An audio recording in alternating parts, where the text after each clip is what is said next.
जर कोणाला वाटत असेल मी त्याच्या पक्षात यावं, त्यांनी मला एक शब्द द्यावा.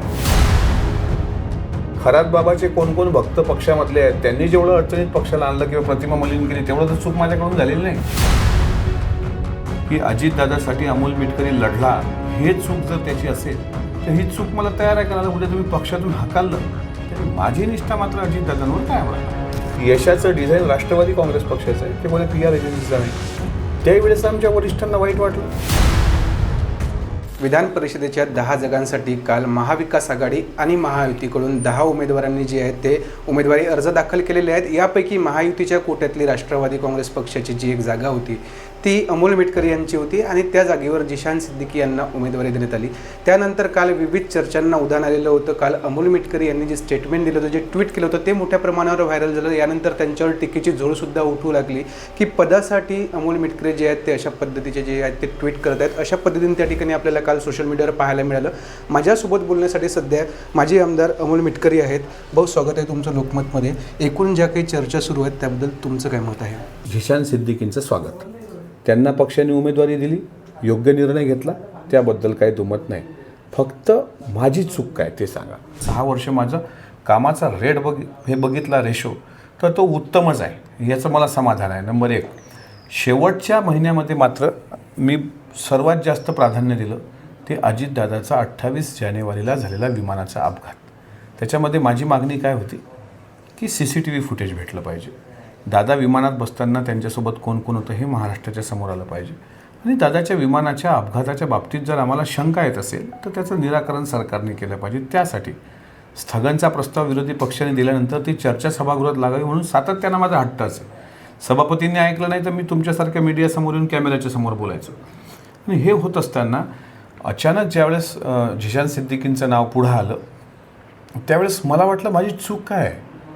म्हणजे माझं म्हणणं आहे की तुम्ही एकदा विचारा ना. आज अजितदादा असते तर त्यांनी विश्वासात घेतलं असतं आणि हे म्हटलं असतं की तुला आता एकदा आमदार केलं, तुला तुझ्या कर्तृत्वाला सिद्ध करता आलं नाही किंवा एखादी विधानसभेला तुला बांधता आली नाही, आता दुसऱ्यांदा आमदार व्हायची जिम्मेदारी तुमची, जबाबदारी तुमची. एकदा तर तुला संधी दिली ना, पण आता यावेळेस थांब, एवढं म्हटलं असतं. एकदा मला विधान परिषद दिली, मी पक्षाचा ऋणी आहे, कायम ऋणात राहणार. कारण माझी लायकी नव्हती असं मी समजतो. माझ्याकडं तेवढा पद, पैसा, प्रतिष्ठा, माझा फार मोठा समाज नाही, माझे फार मोठं राजकीय वलय नाही, माझी फार मोठी उपयुक्तता नाही. पण पक्षातली जी उपयुक्तता मला वाटायची की हा माझा पक्ष आहे, हा राष्ट्रवादी काँग्रेस पक्ष आहे, हा शिवशाहू फुले आंबेडकरांना मानणारा पक्ष आहे, पुरोगामी पक्ष आहे. काही लोक असं म्हणतात की पक्षाला अमोल मिटकरींनी बऱ्याचदा अडचणीत आणलं. काही लोक म्हणतात अमोल मिटकरींचं वागणं पक्षाला अडचणीत आणण्यासारखं होतं. अरे मी खरात बाबाच्या भक्ता इतका तर अडचणीत नाही आणलं ना पक्षाला. खरात बाबाचे कोण कोण भक्त पक्षामधले आहेत, त्यांनी जेवढं अडचणीत पक्षाला आणलं किंवा प्रतिमा मलिन केली तेवढं तर चूक माझ्याकडून झालेली नाही. किंवा त्याचा 1 लाखाचा चिंचोका विकत घेतला नाही मी, किंवा मी माझ्या अभिषेक रक्ताची केले नाहीत त्याच्या आश्रमामध्ये. म्हणजे ज्या लोकांनी हे केलं ते सत्य येईल समोर. मी तुम्हाला सांगतो अजितदादाच्या विमान अपघाताचं सत्य आता 80% बऱ्यापैकी आमच्या लक्षात आलं आहे काय आहे. थोडं दिवस जाऊ द्या, खरं खोटं जनतेच्या समोर येणार आहे, ते काही इतक्या लवकर संपणार नाही. मला विधान परिषद दिली नाही म्हणून मी नाराज नाही आहे. जे ट्रोल करतायत त्यांना मला परत सांगायचं आहे की तुमचे 40 पैशाचे लावारिसपणा जरा बाजूला ठेवा. मी खरं हे आहे की माझी खदखद ही आहे की मी जर निष्ठेनं माझं राष्ट्रवादी काँग्रेस पक्षावर कोणी अटॅक केला त्याला तितक्या तोडीमोडीत उत्तर देण्यासाठी अगदी माझ्या गाडीची काच फुटेपर्यंत, माझ्या घरावर मोर्चे येईपर्यंत जर केलं असेल तर ही जागा सुटताना फक्त एखादा फोन, एखादा मॅसेज तरी पक्षातल्या लोकांकडून अपेक्षित होता की आता पुढं पक्षाच्या संघटनेत काम करायचं. आता स्टार प्रचारक होतो मी, काढलं गेलं. दादांनी परत मला संधी दिली, म्हणजे स्टार प्रचारक म्हणून घेतलं. मुख्य प्रतोद केलं होतं अजितदादांनी मला विधान परिषदेचं, तेही पद माझं काढलं गेलं. मुख्य प्रवक्ता पदापर्यंत मी गेलो होतो. तर याच्या बोलण्यानं म्हणजे एखादा अजितदादांवर कमरेच्या खाली बोलणारी जी काही पिलावळ होती मध्यंतरीच्या काळात, उठले की अजितदादा उठले, त्यांच्यावर एकाचं तोंड उघडत नव्हतं. अशा वेळेस त्यांना आम्ही ठोकून काढायचो. त्यावेळेस कोणतं वादग्रस्त विधान होतं? माझा नेता जर अजितदादा आहे आणि त्या नेत्याबद्दल जर कोणी अपशब्द बोलत असेल तर त्याला त्याच ताकदीनं उत्तर देणं हा माझा मावळ्याचा धर्म सांगतो. मी जर छत्रपती शिवाजी महाराजांना मानतो तर मला सॅलरी सोल्जर व्हायचं नाही आहे, मला सोल्जर व्हायचं आहे. मध्यंतरी पण तुम्ही बघा 42 जागा आल्या, त्या PR एजन्सी होती आमची डिझाईन बॉक्स, ते श्रेय घ्यायला लागली. त्यावेळेस मी फक्त लेख लिहिला एका पेपरला लोकसत्ताला की यशाचं डिझाईन राष्ट्रवादी काँग्रेस पक्षाचं आहे, ते कोणा PR एजन्सीचं नाही. त्यावेळेस आमच्या वरिष्ठांना वाईट वाटलं. मी दादासाठी लढणारा होतो, कारण दादानी मला शेणातले हात माझे पेनाला लावलेत. हे उपकार मी दादाचे कधीच विसरू शकत नाही. माझ्या अंगातला शर्ट जो दिसते ना, हा सुद्धा अजितदादांच्या पुण्यामुळे आहे.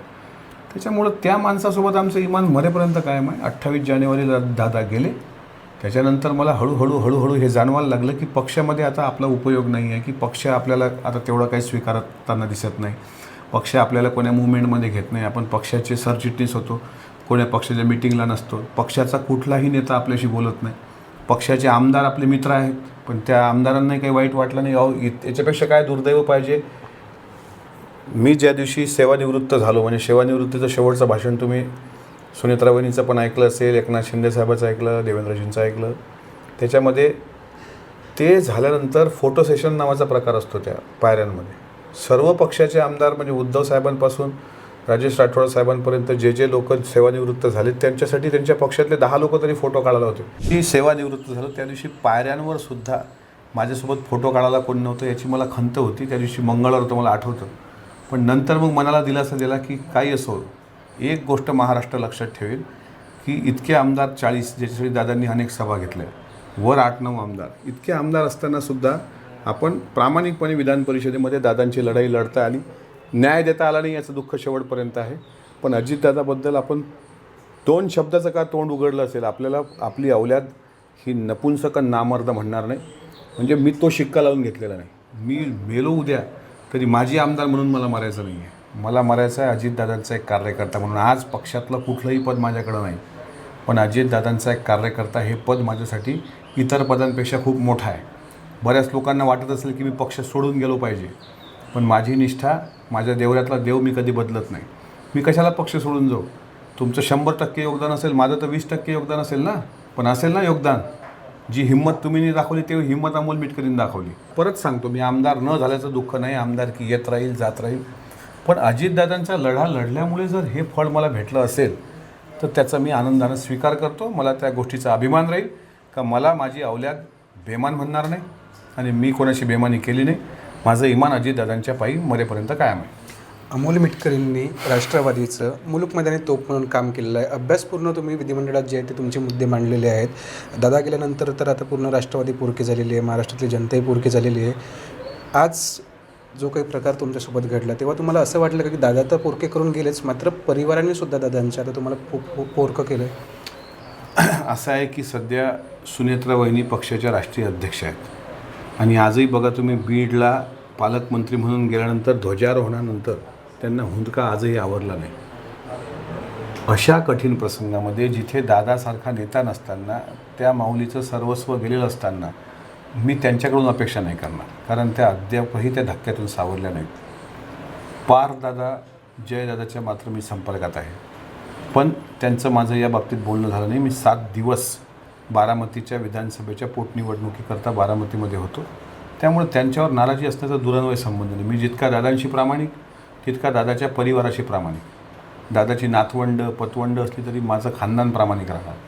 प्रश्न तो नाहीच आहे. प्रश्न असा आहे की त्यांच्या व्यतिरिक्त पक्षात नेते आहेत ना. अरे मंत्री आहेत, नेते आहेत. आज तुम्ही मुश्रीफ साहेबांवर ज्यावेळेस किरीट सोमय्या चालून गेला, पहिली प्रतिक्रिया आमची होती. झिरवाळ साहेबाच्या प्रकरणात आम्ही बोललो. कोणतेही मोठे नेते असतील पक्षामधले, त्यांच्यावरही ज्यावेळेस काही संकट आली, पक्षाच्या बाबतीत कोणी बोलायला गेलं तर आम्ही बोललो असेल. पक्षातला कोणी मंत्री, कोणीही नेता, कोणीही आमदार साधं विचारायला तयार नाही. बरं, नाही भेटली आमदार की एकाही आमदाराचा मॅसेज मी फोन दाखवतो, आला नसेल की अमोल जाणे दे, अमोल जाऊ दे, झालं ते झालं. म्हणजे काय मग तुम्हाला नकोसं झालं आहे काय पक्षामध्ये?